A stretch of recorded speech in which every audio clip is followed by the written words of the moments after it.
Yun. Naku guys, mukhang kailangan ko siyang kamayin. Ayan, nagtago dito, ayun. Oops. So ayan, pumunta siya sa ating catch cup. Ayan. Naku, tumalon. Patay tayo doon, ayun sa ilalim. Hello guys, kumusta ang lahat? Nasa maayos ba ang lahat? So for today's video, we are rehousing our sum of spiders. Baboon sila lahat guys. May tatlo tayong Idiotelemira na kailangan ng rehouse at saka isang Harpactira SP. And yun, before tayo mag-start guys, I want to invite all of you guys to subscribe here in our channel, especially the new ones here. Please don't forget to subscribe bago tayo magsimula guys. And yun, maraming salamat. Subscribe na. Tara, simulan na natin to guys. At baka simulan pa to ng iba.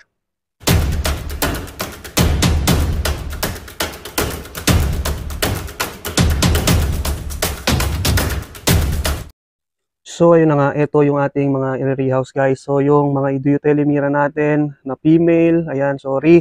At meron pa siyang price, ito 100% female. So ayan, nakasulat din dito na self-breed ko to at na-breed ko siya noong July 2020. So ayan, magkakapatid sila. So ito, unsex pa. And itong ating Harpactira SP Gunspy ay medyo malaki na rin and kailangan na ng rehouse. So female siya. And yun, ayan, so simulan na natin to at baka simulan pa ng iba guys, no? So ayun, ito na yung ating paglalagyan guys. Hindi ko na sila pin-repair kasi matagal na silang prepared. So ito guys ay yung ating mga enclosure na ginamit natin do sa ating mga isopods. And yung last na chinek ko kasi yung mga isopods natin is wala na sila. Sa kasamaang palad yun, hindi sila dumami and failed yung pag-aalaga natin ng mga isopods. Siguro hindi tayo para doon sa mga species na yon. And yun, chinek ko isa-isa itong mga enclosure na to.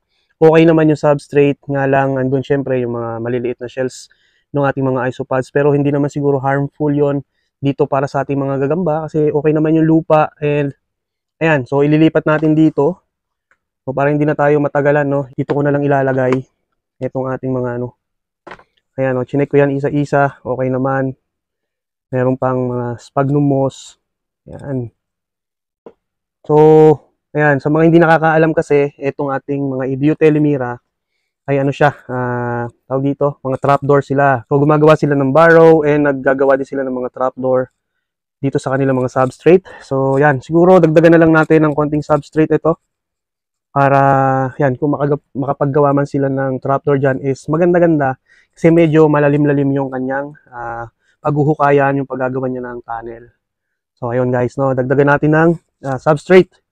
So ayan guys, dagdagan natin ng konting substrate para medyo malalim-lalim yung kanilang paghuhukayan ng burrow at makagawa sila ng magandang trapdoor. O yan. So yung ibang mga enclosures may mga dahon-dahon pa kasi yun nga, dati siyang pinaglagyan ng mga isopods. So unahin natin guys itong isa nating female. Yan. So yun, may presyo pa, no? Medyo lumaki na sila dito sa lalagyan na to. And tingin ko is kailangan na talaga ng rehouse. So ayun, silipin natin. Nako, yung kinamay ko na. So ayun yung Idiotelemira natin guys. Ayun siya sa loob. Yan. So yan guys, dito na natin to ililipat. So yun, alam ko ito yung trapdoor niya sa pinakagilid. So ayun, ayun yung pinakabutas niya. Yan, no, ganda. So yan, palalabasin natin dito. So yan na siya guys, medyo malaki na, no. Yan, ay mag-focus. Yan. So ito na yung ating female.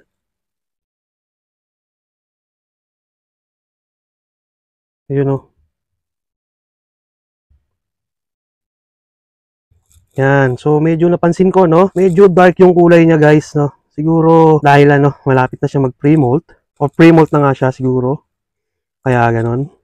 So ayan na siya guys, no. Sobrang ganda. So tingin ko pre-molt na nga to kasi yun, malaki at makintab na yung kanyang abdomen. Kung mapapansin nyo, no, mangitim-ngitim yung abdomen niya. So ayun. Pero yan, siguro naman okay na siya dyan sa ganyan nakalaki na enclosure guys, no. And yan, medyo mataas-taas yung substrate. Yan. So syempre yung label na itong una nating na rehouse is ito. Lalagay natin dyan para hindi natin makalimutan kung alin ba siya. And yun, normally female naman kasi itong mga to. So isa lang yung tawag dito, yung unsex. No, next tayo, lagay natin sa kabila yung isa pang EDU Telemira. Yan, pagpalitin lang natin guys, no. So ito, doon. So may laman na yon. Ito, may laman na. Ito yung pinagtanggalan. And ito yung bago nating paglalagyan. Yan. So ayan, chinek ko na rin to.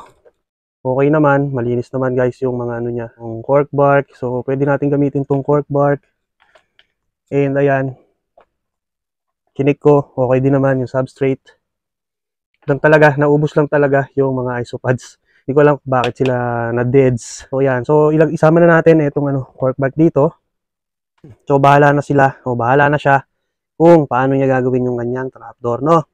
So ilagay natin ngayon dito ay itong isang EDU Telemira na 100% female. So yan, walang kasablay-sablay yan guys. Ito ay sinex ko sa microscope. Hopefully, walang sablay yung ating pagsasex.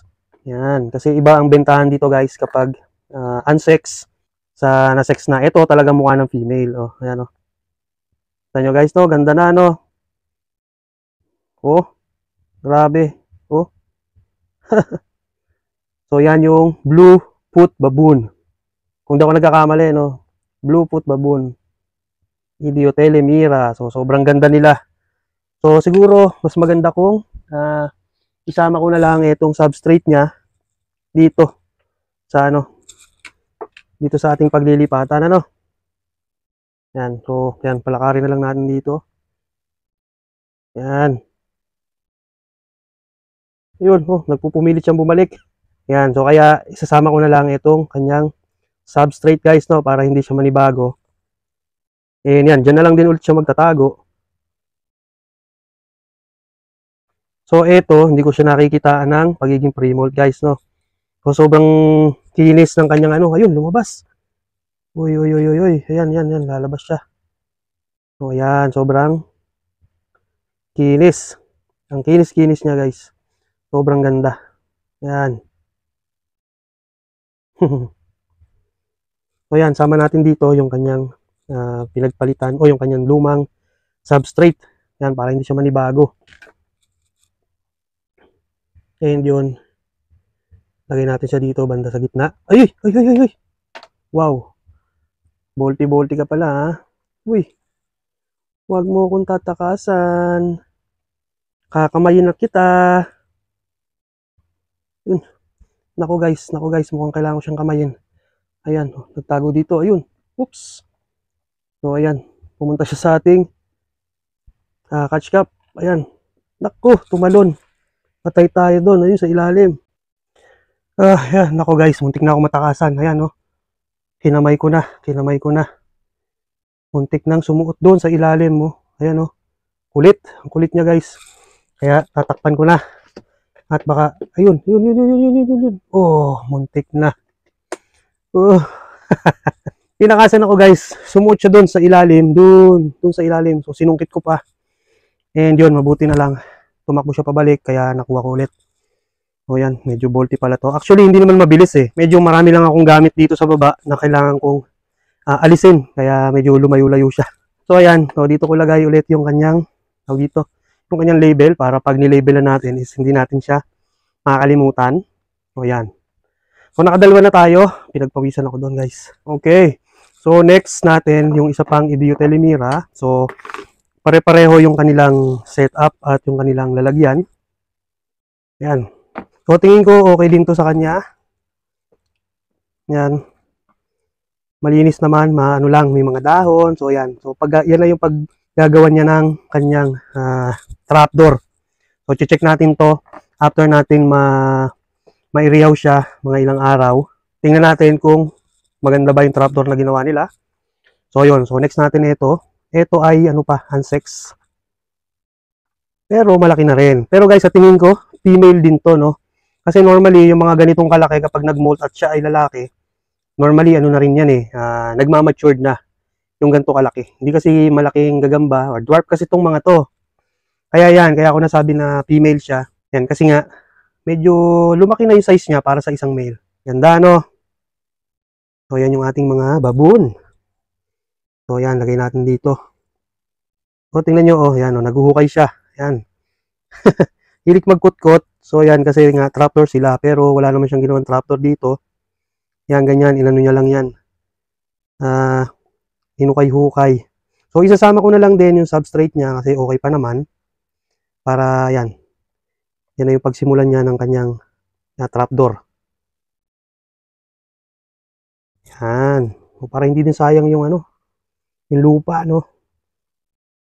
Ayun. Naku. Bolti-bolti din to, guys. Ayan.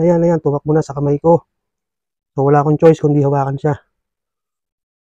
So, eto. Hinawakan. So, guys, no, wag niyong gagayahin to. So, ay ano lang, pang mabilisan ba. Kasi matakasan tayo. Kaya, yan. Kaya nasusubukan kong humawak ng tarantula. So, sobrang ganda, oh. Medyo fresh pa yung ano niya. Yung abdomen, no, fresh yung skin. Ganda, oh. Nagbublue yung mga foots niya, mga feet pala. Kaya tinawag na blue foot baboon. So, yan, taktak mo na nga to dito. Yan. So, guys, no, agapan ko na lang at baka tayo matakasan ulit. So, yan, lagay ko dito. Tensya na, at kinamay ko. Ayun. Kala mo, ayun siya, guys, oh. Pilit sumisiksik. Pilit siya sumisiksik dun sa gilid. Kala niya matatakasan niya ako. So, ayan, guys, no, mabilisan lang, nakatatlo na tayo. So, lagay natin to dito, yung kanyang label. So, ito na yung last. Ayan.